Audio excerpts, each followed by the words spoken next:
Supreme Court is hearing arguments on a major case about abortion rights, and Senator Chuck Schumer is under fire for comments he made at a rally yesterday. Watch. Republican legislatures are waging a war on women, all women, and they're taking away fundamental rights.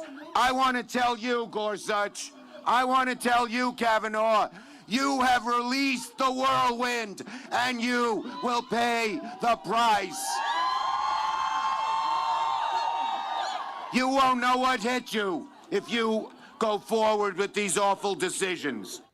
So Justice Roberts made a rare public rebuke, calling Schumer's comments dangerous and inappropriate. And here's what the senator said just this morning.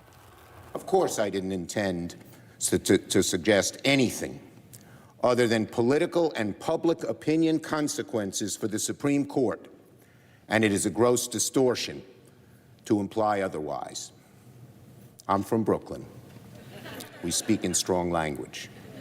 I shouldn't have used the words I did, but in no way was I making a threat. So, is this all a distraction from the fact that a major abortion rights case is being heard right now?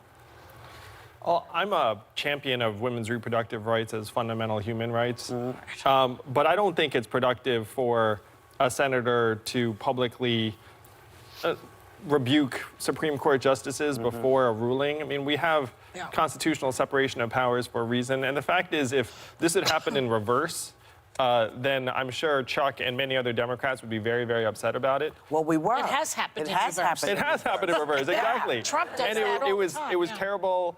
Then it's not great if Democrats do it either. No, you know, and Gorsuch, you know, listen, the law is the law, and we'll fight when we know what the outcome is. We don't know what the outcome is. I don't exactly understand why he was saying Gorsuch and Kavanaugh would suffer.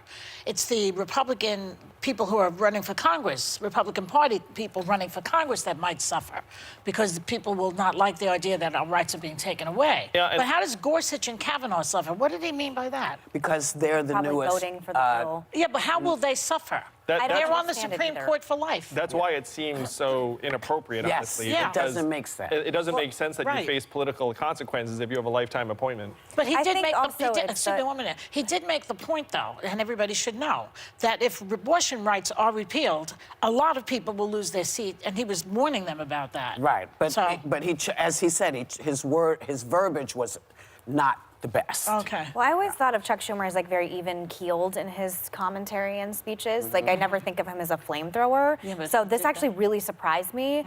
Just even the yelling, the way he's speaking, and him saying, "You won't know what hit you." Look, when you have people like Steve Scalise that have like literally been shot over politics, you got to be careful with the way you talk. We're living in dangerous times. We talked about how I think all presidential candidates of a certain level should have Secret Service, and I think that level is being on the debate stage. Like I think we're just living in really dangerous, politically polarizing times. So I think if you're Chuck Schumer and you're a lion in the Senate, you have to be more careful, regardless of how you feel about abortion and abortion rights. And I think there's a way, I think even for me, being pro-life, it makes me zone out when I hear rhetoric like that. Like we can have a responsible conversation, but when you're screaming and talking about you're not going to know what hit you if you disagree, I think people tune out. The good thing about this whole conversation is that it's reminding people, voters, that you're not just voting for a president, you're voting for a Supreme Court.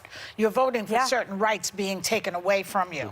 You know, so you have to keep that in mind. So in a way, it reminds people of that. The Republicans have been much more effective at focusing on judiciary appointments than the Democrats. That's true. Oh, yeah. Well, Obama was blocked during all that time when he tried to do it. Yeah. But in terms of galvanizing voter energy and enthusiasm, it's true. But now the pendulum's swinging the other way, where I think people are waking up to the fact that these appointments will have very, very real consequences for years and years to come. Yeah. And, you know, but the thing that I've always been knocked out about when it comes to the Supreme Court is you just never know with them. You know, everybody said, you know, Justice Roberts he's just always going to vote that way. And we have to do away with lifetime appointments for a Supreme Court justice. Yes. Yeah, I agree. Yeah. They have to have Like, It doesn't make sense where you're appointing someone, you're literally like, ooh, he's young and healthy. He's going to be here for like 30 years. I mean, like, who's trying to set rules for 30 years in And advance? the federal judges, too. Don't they have lifetime appointments? Some of them at very, very senior levels. But we created lifetime appointments in the Constitution when people did not live as long. And people used to step down for any of a variety of reasons. Yes. They Yeah. didn't just wait until they were at death's door. They used to, like, retire. yeah. But right now, it's entirely rational for us to follow Ruth Bader Ginsburg around scrubbing any doorknob she touches. Yeah. That's right. But you got to do that for everybody. Yeah. Because, you know, stuff that comes to kill you doesn't care how old you are. This, But when you're you know, 89 and you've suffered from, I think, the health issues she has, that's a concern. And we Well, all, you know, respect yeah. and I wish mean, her I'm not religious, but I'm praying for Ruth Bader Ginsburg. Now, if you had 18-year term limits, it would affect both parties. You ought to be able to get it through both parties because it's not one side or the other. It's just a better process. one would think. One would think. One would but- think. One would think, but you know how stuff goes.